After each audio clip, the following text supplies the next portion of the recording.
Ouais. Merci beaucoup. Ouais. Très bien, on est très heureuse de vous accueillir ce soir. Donc, Justine Banul, je sais pas si Banul, très bien, et Sadia Axous Benstein. Est-ce que vous voulez vous présenter peut-être pour que les gens vous identifient avant qu'on commence? Ouais, très bien. Ouais. Je commence. Donc, je m'appelle Justine Banuls, je suis avocate au barreau du Val d'Oise et j'ai pas mal travaillé sur les questions de liberté d'expression dans l'enseignement supérieur lié à la cause palestinienne, principalement depuis le 7 octobre 2023. Voilà. Sadia Axous Benstein, je suis chercheur universitaire. Je travaille sur les espaces culturels israéliens et palestiniens et sur la Shoah et l'antisémitisme dans l'espace arabe. Merci beaucoup. Donc le sujet de ce plateau, en fait, ça va être le vote à l'Assemblée d'une loi très importante. Vous allez voir en quoi ça croise nos sujets, des sujets qu'on a déjà eu l'occasion d'aborder de nombreuses fois. Et c'est tout simplement en fait une loi visant à lutter contre l'antisémitisme, le racisme, les discriminations, les violences et la haine dans l'enseignement supérieur, donc à la fac.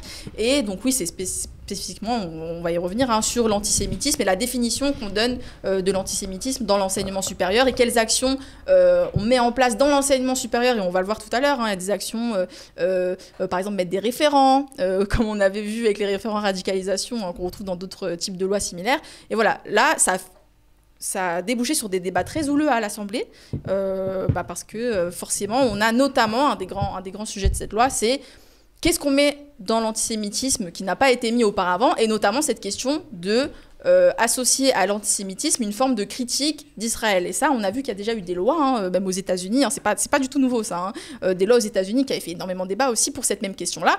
Et surtout, c'est justifié notamment par certaines forces politiques comme étant justifié dans le contexte post-attaque du 7 octobre du Hamas. Voilà, en disant, suite à cette attaque-là, on a des nouvelles formes d'antisémitisme qu'il faut prendre en compte et qu'il faut intégrer dans la loi et se mettre en ordre de marche dans l'enseignement supérieur. Voilà. Est-ce que vous pouvez revenir sur cette loi-là, en quoi elle consiste, voilà, déjà pour que les gens comprennent un petit peu mieux.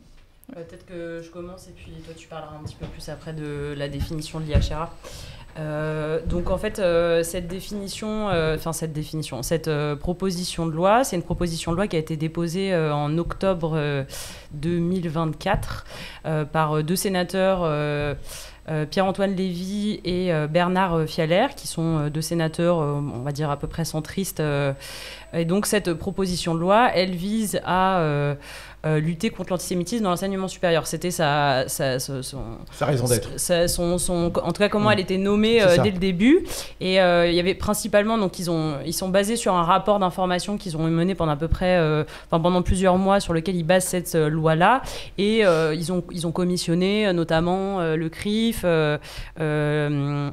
l'UEJF et des présidents d'universités qui du coup ont fait remonter des problématiques qu'ils ont pu rencontrer au moment des mobilisations étudiantes, et leur constat était de dire qu'il y a une hausse des attaques antisémites dans l'enseignement supérieur liées à ce contexte de guerre à Gaza. Enfin voilà, vous pouvez mettre les qualificatifs que vous voulez derrière. Et donc leur réponse à ça a été de dire, on va mettre 3 types de mesures en place. On va déjà former, et on va sanctionner, et aussi on veut, ils veulent signaler, avoir des remontées d'informations, permettre de vraiment bien quantifier le phénomène. Et donc voilà, ça c'est en gros les 3 mesures de cette proposition de loi. Et donc il y a eu un premier vote au Sénat le 20 février, me semble-t-il, où il y a eu un vote à l'unanimité, 344 voix, tout le monde a voté pour. Il y a eu seulement 4 non-votants. Et la loi après, donc la procédure accélérée a été déclenchée par le gouvernement le 19 février, la veille du vote en Assemblée au Sénat.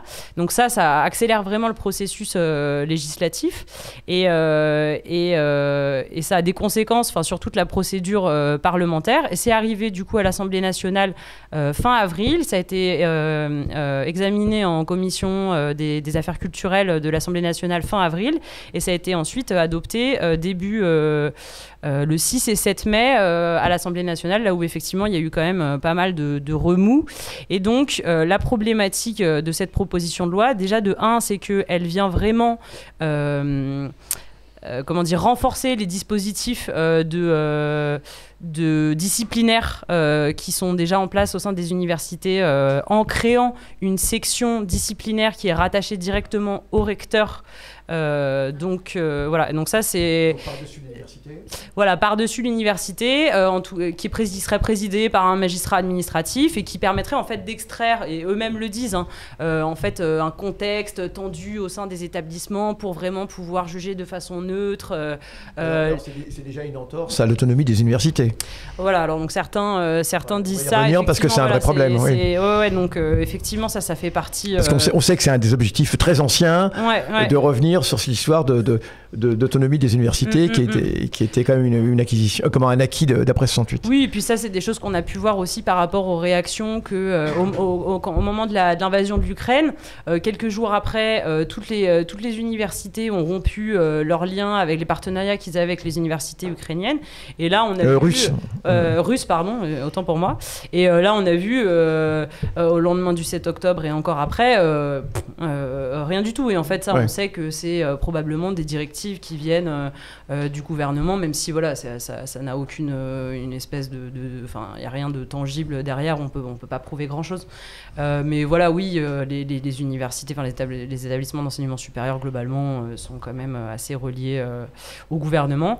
Et donc cette section disciplinaire académique là, donc ça ils ont aussi élargi les faits qui pourraient être susceptibles d'être menés devant ces sections disciplinaires. Avant c'était seulement la fraude et tout ce qui est lié, on va dire, à l'ordre à l'image en tout cas de la fac. Ou les violences éventuellement peut-être. Alors oui, en fait, mais à partir du moment où tu enfreins plutôt une norme le règlement intérieur, mettons, et que tu portes atteinte aussi à l'image de la fac. D'accord. Donc et donc là, ça serait de pouvoir poursuivre les personnes en section disciplinaire à partir du moment où elles sont auteurs de discrimination, de harcèlement. Donc en fait, la section disciplinaire va pouvoir juger d'infraction pénale. Globalement, ça n'a pas la même valeur qu'un jugement pénal, bien évidemment, mais en tout cas, des faits qui peuvent être poursuivis, pour certains, c'est des infractions pénales, en fait. Donc là, on voit que ça sort un petit peu du rôle qui est dévolu à un établissement d'enseignement supérieur, en fait. Alors la question qui se pose tout de suite, c'est comment on détermine un acte antisémite et qui le détermine. Ah voilà, et donc... C'est là où effectivement on arrive à... clé en main, etc. Donc l'exposé des motifs de cette loi et tout le rapport antérieur à cette proposition de loi... Parce que dans le principe, c'est bien qu'on lutte contre tous les racismes, d'ailleurs tous les racismes, parce qu'il y a aussi la deuxième question, c'est pourquoi se concentrer uniquement sur l'antisémitisme. Alors eux, donc il y a deux questions. Pourquoi se concentrer uniquement sur l'antisémitisme ? Parce que malheureusement, on le voit bien avec montée de tous les racismes, bien sûr, l'antisémitisme, mais également l'islamophobie et peut-être d'autres formes. Mais après, qui détermine ? Le texte de loi, il comprend toutes les formes de discrimination, même si ça n'a pas le titre. Alors à l'Assemblée nationale, ça ils l'ont changé, mais le diagnostic est basé uniquement sur l'antisémitisme. Ils n'ont fait aucun diagnostic des autres formes de discrimination, mais derrière, on le raccroche à la lutte contre toutes les autres formes de discrimination. Mais par contre, comment est-ce qu'on fait pour identifier ? Alors effectivement, ça c'est une problématique qui a été remontée par les présidents d'université. On ne sait pas ce que c'est vraiment l'antisémitisme, comment on fait, voilà.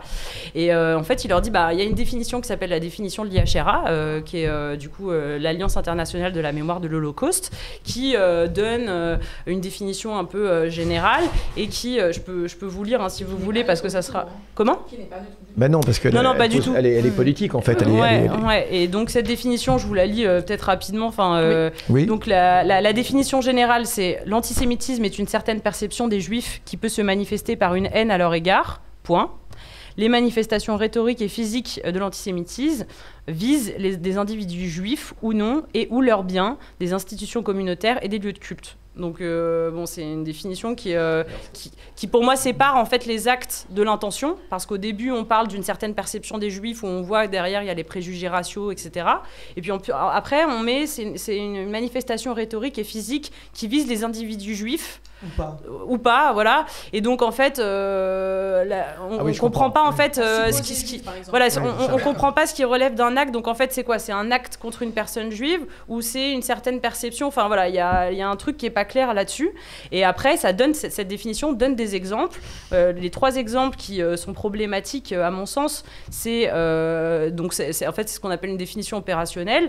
Et donc, il y a le refus, refuser le droit à l'autodétermination des Juifs en affirmant que, notamment que l'existence de l'État d'Israël est le fruit d'une entreprise raciste. Donc ça serait... ah bon, ça serait... Ça, c'est antisémite. Traiter de façon inégalitaire l'État d'Israël comme on ne traiterait pas, par exemple, un autre État démocratique similaire. Ça, c'est antisémite. Donc on se focalisait sur l'État d'Israël. Et la 3e, c'est l'établissement de comparaison entre la politique israélienne contemporaine et celle des nazis. D'accord. Voilà. Donc ça, c'est vraiment les 3 aspects. Et donc, est-ce qu'on a le droit de comparer l'État d'Israël avec l'État d'apartheid en Afrique du Sud, par exemple? C'est ça, justement. Non, mais oui, justement, ça, c'est un truc qui conteste, ça aussi. Ça, c'est non, pas parce que moi, je pense que c'est important de prendre ça dans l'aspect historique. Ouais. Cette déclaration arrive bien avant Gaza. Et clairement, bon, c'était censé être un guide. Sur les 11 points, 7 points sont liés à Israël. Ouais. Donc, c'est ça, 7 sur 10, je crois que c'est ça. C'est toute critique, en gros, toute critique d'Israël est antisémite. Et elle vient donc de cette alliance internationale pour la mémoire de l'Holocauste, qui d'ailleurs, normalement, est pour la mémoire du génocide juif et des Roms. Mais il n'y a pratiquement rien sur les Roms. Et c'est un petit groupe ils font des ateliers, c'est des ateliers d'éducation sur la mémoire de la Shoah, etc. Et qui devient quelque chose de très important aujourd'hui et qui attaque bien sûr les défenseurs de la question de la Palestine, mais même les Juifs même, qui s'opposent à la politique israélienne, etc. Et donc il y a eu cette déclaration, ça c'est en mai 2016, et en 2020, il y a eu la déclaration de Jérusalem. Donc ils l'ont appelée la déclaration de Jérusalem parce qu'elle a été faite à l'Institut Van Leer à Jérusalem. Et clairement, et ça a été fait par plusieurs... Yad Vashem, Yad Vashem, non, Van Leer Institute. C'est un institut israélien qui est à Jérusalem. Et ce qu'ils ont fait, donc, c'est des chercheurs, essentiellement des études sur la Shoah, le Moyen-Orient, Israël-Palestine, etc. La majeure partie est juive ou israélienne. Et parmi ceux qui ont mené cette bataille pour la déclaration, c'est Amos Goldberg et Alon Confino, qui malheureusement nous a quittés l'année dernière. Et dès le début, ils disent qu'ils s'opposent à la déclaration. C'est cette déclaration, justement, qui a fait qu'ils ont fait celle de Jérusalem. Parce que, justement, il y a tous ces 7 points problématiques sur Israël. Et dans cette déclaration, ils légalisent un peu l'existence du BDS, en disant que le boycott n'est pas antisémite. Oui. Et d'ailleurs, il y a déjà eu des jugements en ce sens en France, en plus. Sur BDS. Cour européenne des droits de l'homme. Cour européenne des droits de l'homme. Et effectivement, il y en a eu en France. Alors au début, c'était justement... il y avait eu la circulaire Alliot-Marie qui tentait de criminaliser c'est ça. BDS, mais ensuite il y a eu un jugement. Il y a eu des jugements même en France qui ont été contre ce mouvement-là et ils sont allés jusque la Cour européenne des droits de l'homme et qui a reconnu effectivement en disant que c'était une forme de liberté d'expression. Et après, depuis, il y a eu des jugements en France qui ont invalidé le fait de criminaliser BDS. Voilà, c'est ça, exactement. Donc la position aujourd'hui en France et dans l'Union européenne, elle est claire par rapport à ça, ce qui n'est pas le cas d'ailleurs, et il y a des tentatives de revenir là-dessus, notamment en Allemagne. Oui, bien sûr. C'est ça. Et donc cette déclaration, c'est intéressant de voir qu'il y a eu plus de 1000 institutions qui l'ont soutenue. États, ONG, associations culturelles, les États aux États-Unis. Tu veux dire qui prennent... Pas de Jérusalem, non, l'IHRA. L'IHRA, c'est ça, oui. Oui. Et donc l'Allemagne, on peut même pas... Enfin, en Allemagne, ils l'ont appliqué déjà, on a vu ce qu'ils ont fait avec les artistes palestiniens. 7 provinces sur 10 au Canada l'a appliqué. En Grande-Bretagne, il y a eu toute une campagne pour l'appliquer au niveau universitaire. Aux États-Unis, États-Unis, maintenant, pratiquement tous les États ont appliqué celle-là. De toute façon, aujourd'hui, ce programme d'expulsion des étudiants étrangers pro-palestiniens, tout le monde est accusé d'antisémitisme. L'ex-directrice présidente de l'université de Harvard, qui a démissionné après avoir, etc. Donc il y a eu, je veux dire, le contexte historique. D'abord, il a commencé bien avant Gaza. Donc ils se sont bien implantés au niveau pour empêcher la mobilisation des étudiants, parce que c'est pas des lois. En fait, ça n'a pas de valeur juridique. Ça s'appelle valeur juridique. Tu parles de quoi qui n'a pas de valeur juridique? La définition. Oui, bien sûr, mais si jamais cette loi passe, alors, ça va avoir deux choses. D'une part, BDS risque d'être criminalisé, et le fait de se déclarer en... juste l'enseignement supérieur. Non, c'est un raccourci pour moi vraiment de dire ça. Alors déjà, elle est dans la loi, elle est dans l'exposé des motifs qui n'a pas de valeur légale, dans le rapport qui a précédé cette loi, donc ça n'a pas de valeur légale. Là, à l'Assemblée nationale, par un amendement de Caroline Yadan, ils ont ajouté, il y a un bout de phrase où on dit que le référent qui sera en charge des missions égalité et diversité devra recevoir une formation qui prend en compte les nouvelles formes d'antisémitisme et qui devra être éduqué, on va dire, à la définition de l'IHRA. Donc ça, c'est le seul moment où ça rentre dans la loi. C'est raccroché, oui. Voilà. Donc ça, pour moi, là, il y a une brèche potentiellement pour si la loi est adoptée dans ces termes, parce que là, du coup, l'Assemblée nationale et le Sénat n'ont pas adopté dans les mêmes termes, et vu que c'est une procédure accélérée, il va y avoir une commission mixte paritaire qui va se réunir. Quand tu dis ça n'a pas été adopté dans les mêmes termes, c'est quoi la nuance alors? Alors, du coup, en fait, la section... alors, attends, je vais pas dire n'importe quoi parce que... la nuance, c'est à l'Assemblée nationale, c'est pire que ce qui avait été voté au Sénat. Ah bon? Globalement. Voilà. Ah oui, c'est à l'Assemblée que l'amendement Yadan a été. Déjà, en fait, normalement, en commission, ils avaient supprimé l'article 3 qui créait les commissions disciplinaires. En plénière, ils l'ont rétabli. Ils ont ajouté même une mesure de suspension pour les procédures disciplinaires qui n'existent pas dans le cadre des procédures disciplinaires au niveau des établissements d'enseignement supérieur. C'est seulement pour le maintien de l'ordre qu'on peut suspendre quelqu'un. Donc ils ont vraiment renforcé la procédure disciplinaire. Et ils ont augmenté, ils ont vraiment dirigé le contenu des formations qui doivent être dispensées à tout le monde et aux référents de ces missions-là. Et ils le disent, la formation contre l'antisémitisme doit prendre en compte les nouvelles formes d'antisémitisme. Et ça, les nouvelles formes d'antisémitisme, c'est clair, ça veut dire c'est l'antisionisme. Aujourd'hui, c'est l'antisionisme. Depuis 2017, Emmanuel Macron le dit. Oui, il y a très longtemps, c'est un objectif stratégique, j'allais dire, depuis même 30 ou 40 ans. C'est clair là-dessus. Et au niveau des réactions des parlementaires, donc on voit qu'il y en a 131 voix pour et 28 contre. Ouais.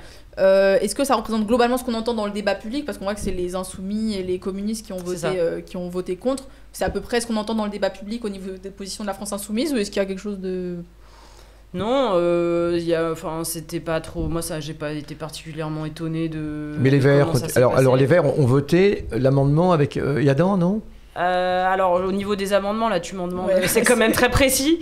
Non, parce que voilà, pour être plus précis, c'est-à-dire que donc ça a été voté au Parlement, ça a été voté à l'Assemblée. Oui, c'est adopté à l'Assemblée. Ça a été adopté. Le texte. Bon, maintenant il y a la commission paritaire, enfin la commission de conciliation la commission là. mixte paritaire. Du coup, il va y avoir, je sais plus exactement combien ils sont, mais je sais plus si c'est 7 ou 15, enfin voilà, quelque chose comme ça. Voilà. La commission qui... Et donc, ils doivent, en gros, il y a différentes issues possibles, mais adopter un texte final, et après, ils le resoumettent au Parlement pour validation. À l'Assemblée, non, pas seulement, ça peut être aussi au Sénat, alors, ça dépend selon la procédure. Et de la navette, normalement, c'est l'Assemblée qui a le dernier mot, je pense. Ça dépend.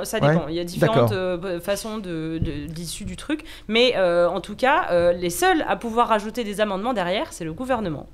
Ah oui. Mais ce qui est quand même intéressant par contre là-dessus, c'est que le gouvernement, Philippe Baptiste, qui est le ministre de l'Enseignement supérieur, ils étaient limite contre les amendements de Caroline Yadan, en disant non mais attendez, c'est peut-être pas tout à fait constitutionnel à ce que vous voulez faire et tout. Au départ, c'est quand même assez hallucinant. C'est un projet ou une proposition de loi? C'est une proposition de loi, ça vient des sénateurs. Ah d'accord, c'est pas le gouvernement. Ça vient des sénateurs, mais le gouvernement a déclenché la procédure accélérée. Donc ils en ont fait une priorité, etc. C'est ça.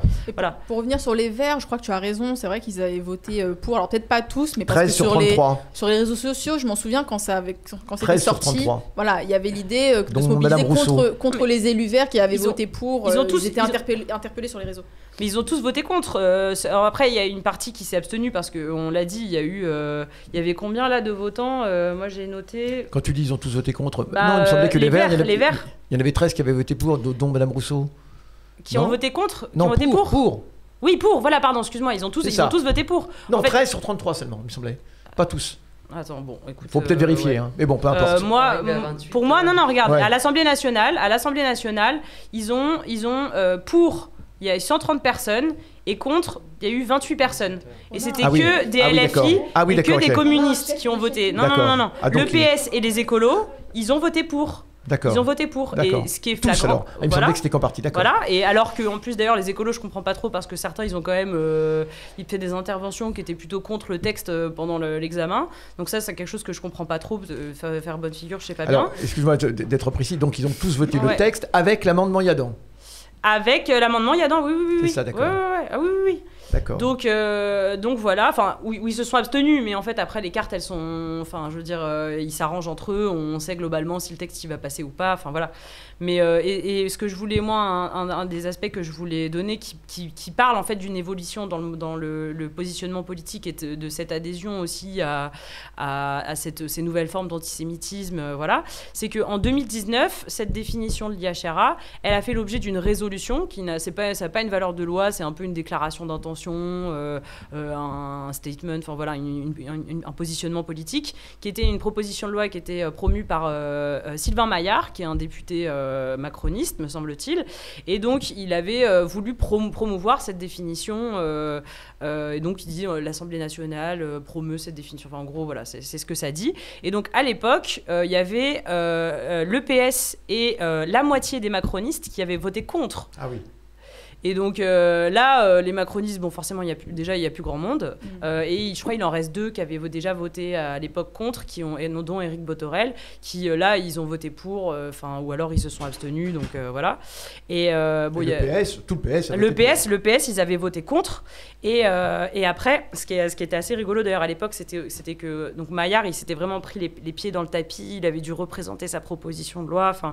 Et Retailleau avait dit c'est pas une très bonne idée de légiférer dans l'émotion, parce qu'il y avait eu des attaques de Alain Finkielkraut, il me semble.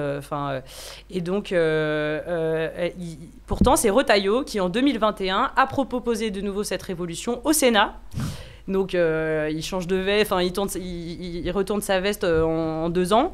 Et à l'époque, les communistes et les Verts avaient voté contre. Alors que là, au Sénat, quand la loi elle a été votée, tout le monde a voté pour. Yann Brossard, qui est quand même connu pour ses positionnements pro-palestiniens, il a voté pour. Alors il a voté au Sénat, lui. Il a voté au Sénat. Mais il n'y avait pas encore l'amendement.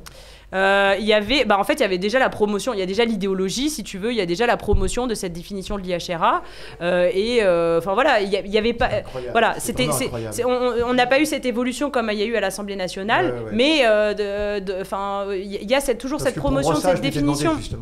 Et donc Brossat, Raymond de Poncé, Monge, qui d'autres j'avais noté, Fabien Gay, Guillaume Gontard, qui sont un peu les personnes que nous on avait identifiées qui potentiellement pourraient en tout cas, mais rien du tout quoi. Et à la tribune pareil, il y a eu rien à dire parce que il y avait Aurore Berger qui était là qui a fait son discours qu'elle avait fait 2 jours avant sur les assises de lutte contre l'antisémitisme, où elle tient les propos qu'on lui connaît, la position politique qu'on lui connaît, et personne n'a eu rien à redire, alors qu'il y avait des personnes qui sont montées à la tribune, qui étaient des sénateurs de l'époque, et là je pense aux sénateurs du 92, je me souviens plus, qui est spécialisé, le communiste qui est spécialisé dans l'enseignement supérieur, qui avait pas mal bossé sur Parcoursup, etc.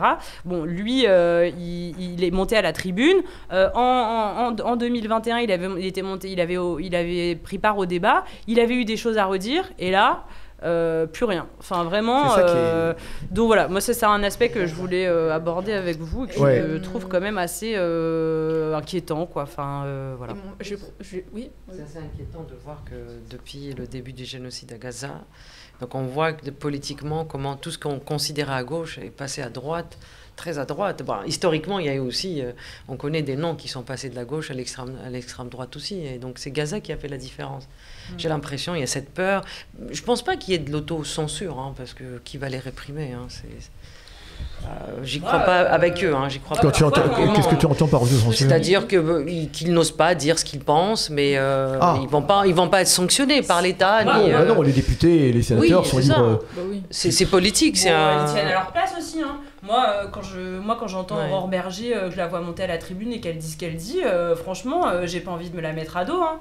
Sans réaction, surtout ce qu'il y a de grave, c'est sans réaction. Elle peut dire des mensonges. Des choses, bien sûr, des dingueries incroyables sur les Palestiniens et sans aucune sanction. C'est ça qui est terrible. Et moi, j'ai une question, c'est du point de vue du monde du droit, on va profiter du fait que vous soyez là. Comment c'est perçu? Est-ce que c'est plutôt conforme à l'état de droit? Il y en a qui voient ça comme conforme à l'état de droit. Parce que bon, nous, notre point de vue militant, tout le monde le connaît, mais du point de vue du monde du droit, des avocats, etc., comment c'est vu? Ça fait pas particulièrement, j'ai pas vu qu'il y avait particulièrement de débat à ce sujet. Je pense que ça se joue plutôt au niveau de la sphère militante. Il n'y a pas de cas concret encore judiciaire, donc... après, non mais vraiment sur là on est un peu niche, tu vois ce que après il y a la réalité et la répression au sein des établissements d'enseignement supérieur qui est quelque chose de concret en fait, et qui voilà, là où ils visent vraiment à le renforcer. Et donc ça, après j'ai pas vraiment connaissance que ça fasse vraiment débat dans la sphère.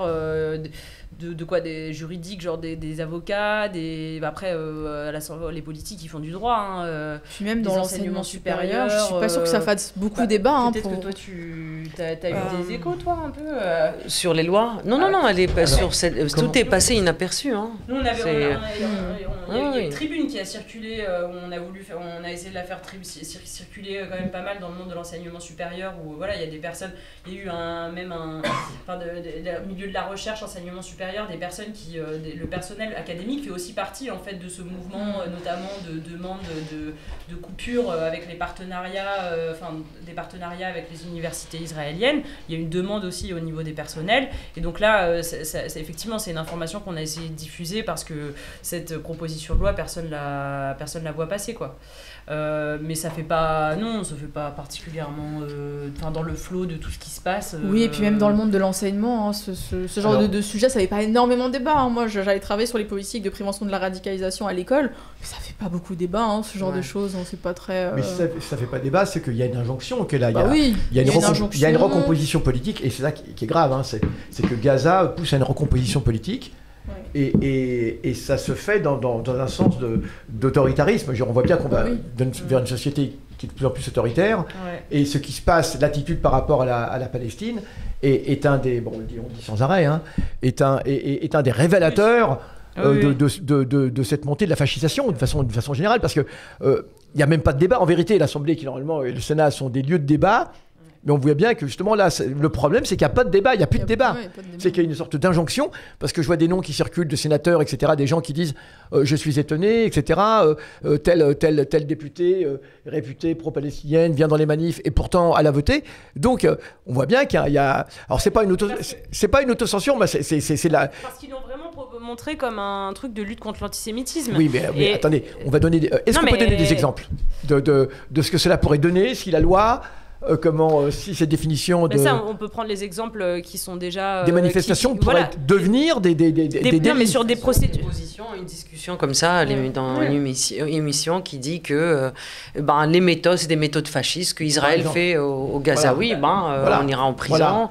Oui, mais c'est ou alors se proclamer antisioniste pourrait devenir aussi... Mais je voulais revenir quand même sur le milieu académique. C'est très dur, c'est très très dur. Il y a eu beaucoup d'autocensure, il y a eu beaucoup de répression quand même.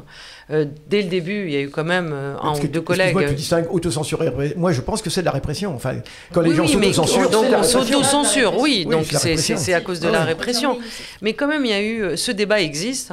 il n'est pas visible, il n'est pas dans la presse. Combien de pétitions, combien de textes on a essayé d'envoyer dans le monde, etc., qui ont été refusés. Mais quand même, il y a un travail qui a été fait, c'est-à-dire qu'on a décidé d'investir autrement. Tous les séminaires, s'il y a une exposition à Lima, c'est parce qu'il y a des universitaires derrière. Il y a tout un séminaire à Paris 1 sur l'histoire de Gaza. Il y a un livre sur l'histoire de Gaza pendant la période mandataire qui va être traduit, qui va sortir en automne en français. Donc il y a plein de choses comme ça. Il y a des choses à la fac de Sceaux. Justement, j'en discute avec Raphaël Maison qui va faire une série de juristes internationales. Non, il y a plein. Donc voilà, c'est dans. Mais donc les débats existent, mais ils sont pas visibles. Ouais. Et on sait ce qui nous attend, on sait ce qu'il y a, surtout les étudiants. Hein, et Yvan, je disais tout à l'heure, là pour l'instant c'est les universités, ils vont après s'attaquer aux lycéens. Les plus combatifs, enfin les plus visibles, les plus les ados. On a vu les piquets de grève qu'ils ont fait, ils ont été très courageux, arrêtés, défendus, mais là ça va être encore.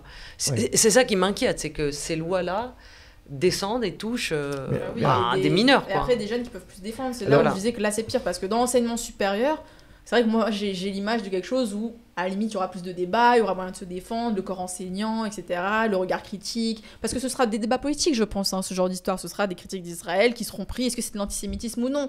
Mais je pense qu'il y aura quand même des débats. En tout cas, j'espère. Je pense qu'il y aura quand même des débats. Alors que c'est vrai que dans les lycées, là, c'est vrai qu'on va pouvoir attaquer plus facilement des jeunes qui sont pas militants, qui disent vraiment des bêtises pour le coup. Des bêtises, et ce sera juste de la répression. Alors que dans l'enseignement supérieur, j'ai plus l'impression que ce sera pas des bêtises balancées comme ça, des bêtises un peu antisémites et qui mélangent antisémite et antisionisme, mais ce sera des trucs plus militants, des militants qui luttent contre Israël, etc. Je pense que ce sera plus ça. Mais moi, je pense que ça va activer l'antisémitisme en vérité. Si par antisémitisme, on entend, alors il y a les vrais antisémites, Soralien, etc. Mais il y a aussi beaucoup de gamins comme tu dis, qui parfois sortent des choses et qu'on envoie en commission, par méconnaissance et par un mauvais enseignement sur la question de Palestine. J'en sais quelque chose en tant qu'enseignant d'histoire. Et malheureusement, beaucoup de profs d'histoire sont très peu formés sur la question et ont peur d'approfondir des questions et de pouvoir simplement. Et donc, eh bien, il y a des tas de préjugés qui, vous savez, la nature a horreur du vide. Et c'est pour ça que certains gamins sont capables de raconter des fois des dingueries. Et il suffirait d'expliquer, et cela serait la meilleure contribution à la lutte contre l'antisémitisme. C'est ça qui est terrible. Exactement. Il y a un manque de pédagogie, donc et donc c'est toujours la répression qui est surtout particulièrement destinée à des gamins qui sont, c'est en lien avec l'islamophobie, des gamins qui d'origine, issus de familles musulmanes, etc., qu'elles soient nord-africaines, ouest-africaines. Et ce qui est dommage, je disais tout à l'heure, que ça nous empêche, l'instrumentalisation de l'antisémitisme ou de la lutte contre l'antisémitisme nous empêche de nous rassembler quand il y a des actes antisémites. Je pense à ce rabbin qui a été attaqué, avec... clairement, il avait la kippa, etc. Ça, c'est quelque chose. Moi, j'aurais aimé aller protester, j'aurais aimé. Voilà. C'est ça. Mais on ne veut pas le faire avec des gens qui par ailleurs, c'est tellement manipulé. Soutiennent parfois même le génocide à Gaza. Tout à fait. Et donc c'est vraiment dommage. Mais en même temps, je parlais tout à l'heure de la déclaration de Jérusalem. Il y a aussi un mouvement de chercheurs sur toujours les études de la Shoah et les génocides, et qui aujourd'hui encore veulent scissionner de ce milieu qui a trop protégé Israël en fait, mais qui ramène la question de la Palestine, de la Nakba, en disant on ne peut pas l'ignorer, la question des libertés académiques. Et je crois qu'il y a aujourd'hui plus qu'avant, il y a besoin de la présence des Juifs, des Israéliens aussi, des Israéliens qui sont pas très nombreux, mais qui aujourd'hui militent de leur côté en Israël pour justement sauver les Gazaouis, parce qu'on parle de ça, tout simplement. Il y a quelqu'un qui demande évidemment que ça va faire que monter l'antisémitisme, mais ils ne font pas cyniquement pour que ça monte et qu'ils puissent ensuite pointer du doigt. Et c'est là où je reviens sur la primaire et le lycée, c'est qu'on a un enseignement du racisme et une sorte de politique d'éducation contre le racisme qui est très morale. Donc moi, je vois bien un peu le truc du professeur qui fait la morale au gamin qui a dit une bêtise et qui dit c'est pas bien de dire ça. Mais derrière, il n'y a rien de politique, il n'y a rien de profondément juste ou éthique, c'est juste de la morale.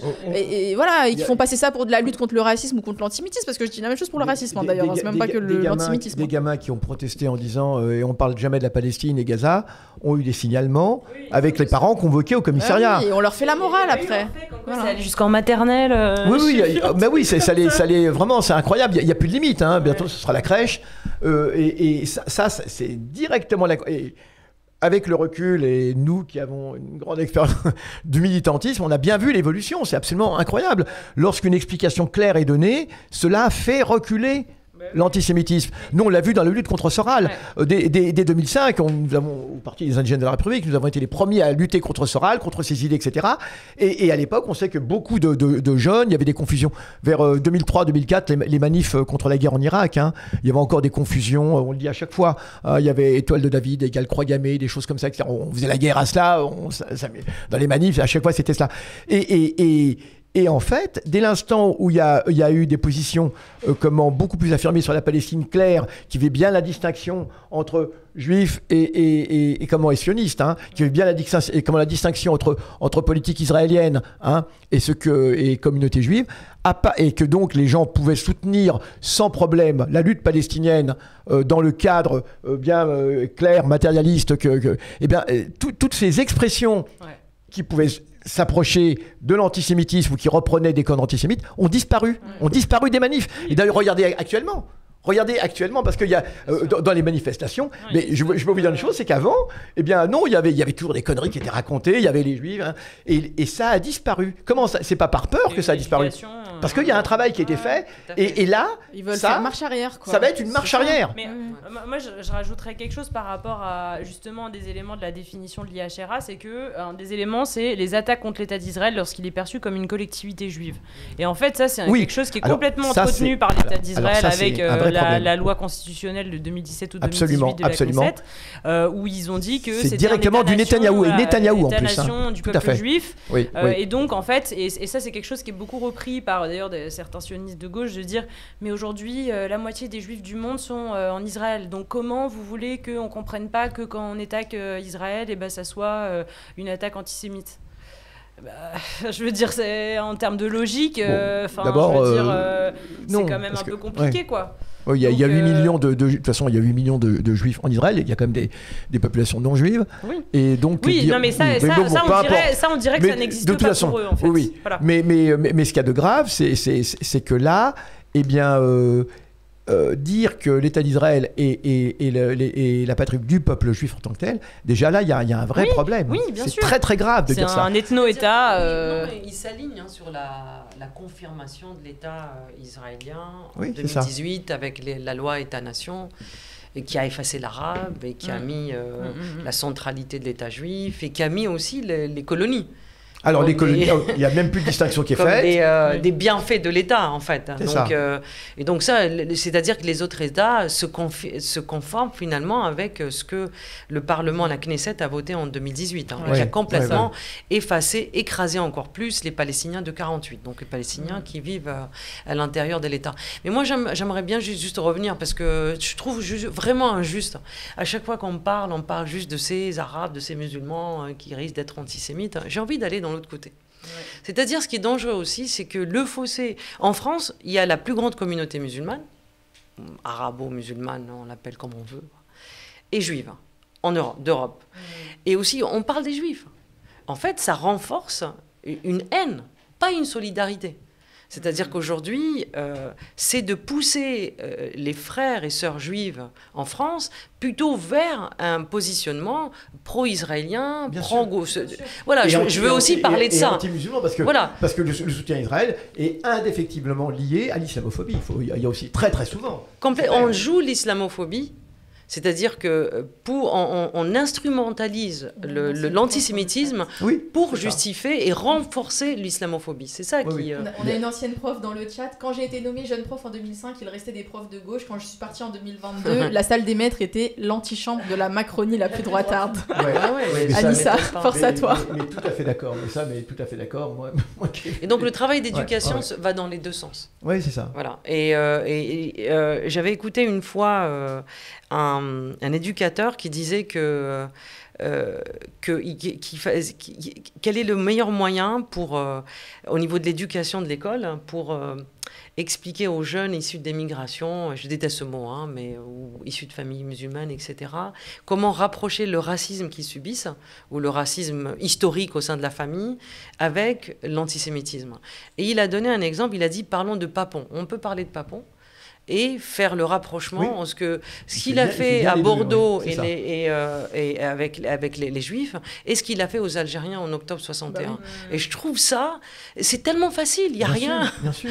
Et c'est génial, et ça peut rapprocher les gamins, ça éduque, mais non, bien sûr. On n'a pas intérêt à faire ça. Tout à fait. Non, parce qu'on veut absolument imposer d'abord cette idée que les musulmans seraient antisémites, quasi par nature, en tordant complètement l'histoire. Vous savez, quand Netanyahou a sorti cette dinguerie, comme quoi la Shoah aurait été soufflée à Hitler par le grand moufti de Jérusalem, mais même les historiens israéliens. Oui, alors on en avait discuté l'autre jour. Bon, c'est vrai, mais je trouve que ça a été quand même mou. Ça a été quand même mou en France, hein, les réactions contre cela. Ça a été un peu mou. Hein. Ils aiment bien penser que... Parce qu'une partie le pense, et c'est cette pensée-là qui domine. Alors c'est intéressant sur la question musulman, antisémite. Moi j'ai travaillé sur justement tout le rapport des écrivains palestiniens avec la Shoah, et j'ai travaillé sur la Shoah dans la littérature palestinienne. Et j'ai été très surprise de voir comment les Palestiniens, dès le début, ont pris cette question-là. Il y a un beau roman de Hassan Kanafani, Retour à Haïfa, Retour à Haïfa, qui est extraordinaire. Qui est extraordinaire. C'est cette rencontre entre ce Palestinien expulsé en 1948 avec une survivante de la Shoah, et avec tous les drames que ça peut ramener. Le speech en 73-74 de Arafat à l'ONU, qui ramène la Shoah, qui ramène le drame juif au sein du discours palestinien et au sein d'une solution palestinienne pour les Juifs et les Palestiniens en Palestine. Alors, juste un petit insert, après je te laisse. Oui, il dit précisément, s'ils étaient venus en tant que réfugiés, il n'y aurait eu aucun problème, puisque la Palestine a toujours été une terre d'accueil. Hein. Tout à fait. Bien sûr, hein, comment les Circassiens, les Arméniens, il y a des Palestiniens d'origine circassienne, d'origine arménienne, etc. Les Palestiniens ont toujours accueilli tous les réfugiés en quelque sorte, hein, tous les proscrits. Hein. Mais ils ne sont pas venus comme ça, malheureusement. On leur a fait jouer un sale rôle. L'Europe s'est débarrassée d'eux d'abord, hein, il leur a fait jouer un sale rôle, le mouvement sioniste de colonisation. Et ça, c'est très très important. Surtout les Anglais, parce que effectivement, les Palestiniens... pas que les Anglais, mais bon. Non, c'est-à-dire... Pourquoi je dis les Anglais? C'est-à-dire que les Palestiniens, effectivement, c'est une terre d'accueil. Et il a fallu attendre 1917, la promesse d'un foyer juif, et c'est là, waouh, il y a quelque chose... Non, les Anglais, quand même, on n'en parle pas beaucoup, mais ils sont derrière beaucoup de misère dans ce monde, notamment dans cette région. Balfour qui a précédé la déclaration Balfour anglaise. C'est la déclaration Cambon. Mais on pourra en dire que... Et puis bon, l'affaire Dreyfus, etc. Mais vous avez tout à fait raison. Ça, c'est très très important à comprendre. D'ailleurs, je donne toujours cet exemple. Comment se fait-il que l'antisémitisme n'ait pas fait fleuresse en Palestine? On voit jamais en Palestine. On voit jamais de panneaux dans les manifestations. Hein. Je connais toutes les manifestations. On n'a jamais vu en Palestine. Soral n'a pas du tout d'adeptes en Palestine. Comment les grands nazis n'ont pas du tout d'adeptes en Palestine. C'est quand même incroyable. Une des fêtes les plus importantes palestiniennes, c'était la fête de Nabi Moussa, du prophète Moïse. C'était une des fêtes les plus resplendissantes dans la Palestine, et à Jérusalem précisément, où il y avait tous les dignitaires musulmans qui étaient là, il y avait les Juifs. Donc c'est incroyable. Les Palestiniens ont bien le sentiment que le judaïsme fait partie de leur histoire. Et c'est important de le dire. Ils appelaient les Juifs Aoulad el-Balad. Oui, bien sûr, tout à fait. Les enfants du pays. Les enfants du pays. Donc moi, je l'ai retrouvé dans les archives quand il parlait de la communauté juive palestinienne. C'est Sakakini, dans ses mémoires, il parle des enfants du pays. Et c'était comme ça que les Juifs étaient appelés, ce qu'on appelle la communauté juive palestinienne. Donc effectivement, aujourd'hui, on arrive en 2025 avec le génocide à Gaza et comment justifier l'islamophobie, la séparation des deux communautés dans le monde. Hein. En France, ça marche pour l'instant, malheureusement. Bon, il y a Tzedek, il y a l'UJFP, mais c'est peu. Mais ailleurs, non, ça marche pas. Aux États-Unis, au Canada, il y a quand même une rupture au sein de la communauté juive, ou des communautés juives, avec l'argument de défense du judaïsme de la diaspora. C'est ça.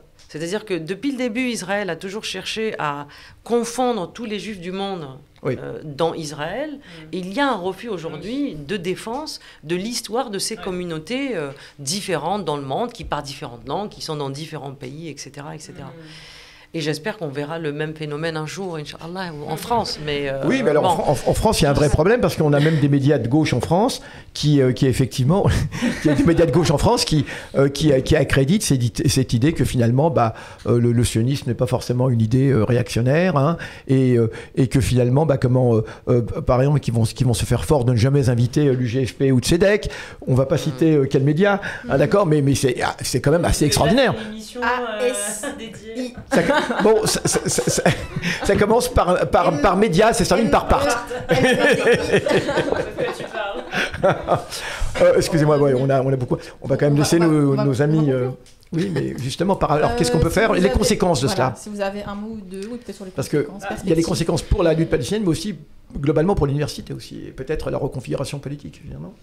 Très bien, Youssef. Super. Oui, clairement, il y a des répercussions sur les libertés académiques et pédagogiques aussi.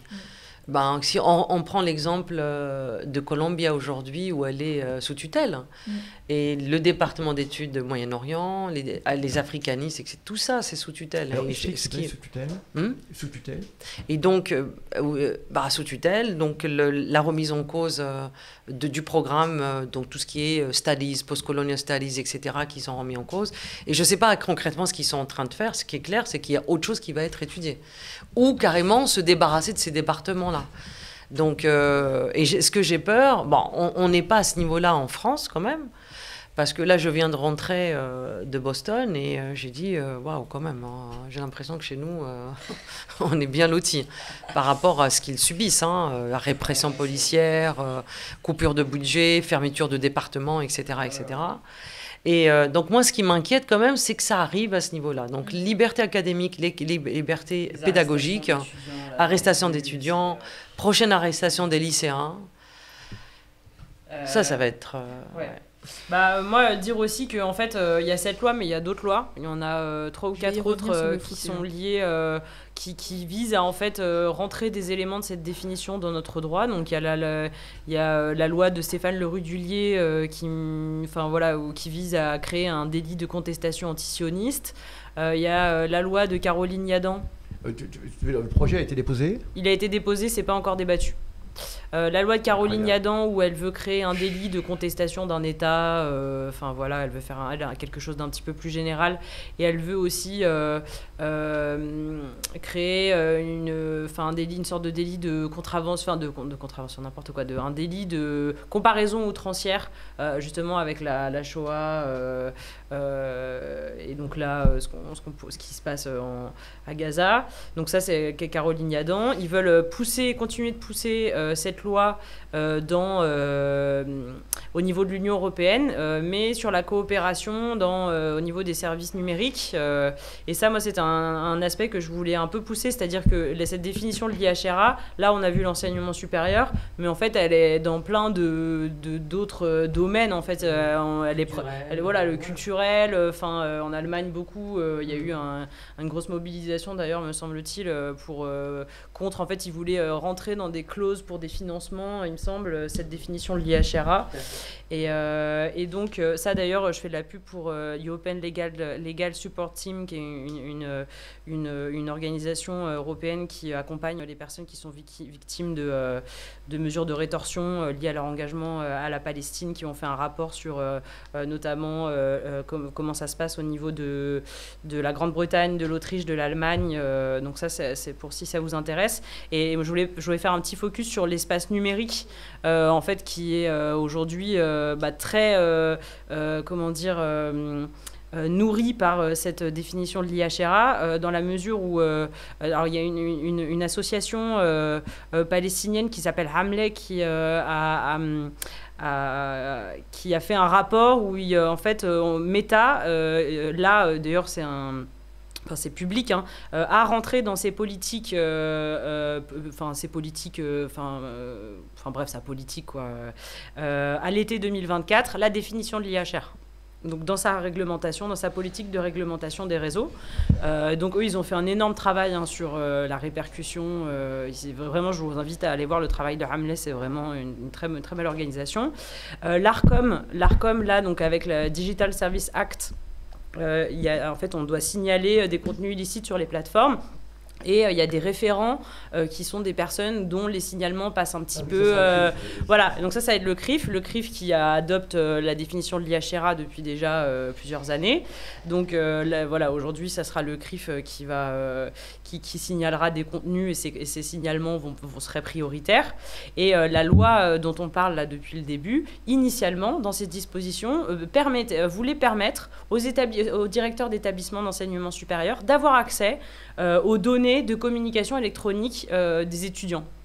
Donc voilà, on avait une suspicion sur quelqu'un, on allait pouvoir avoir accès à son téléphone portable, ou alors je ne sais pas par quel moyen il voulait passer. Ça a été complètement supprimé parce que je pense que ça ne serait pas passé.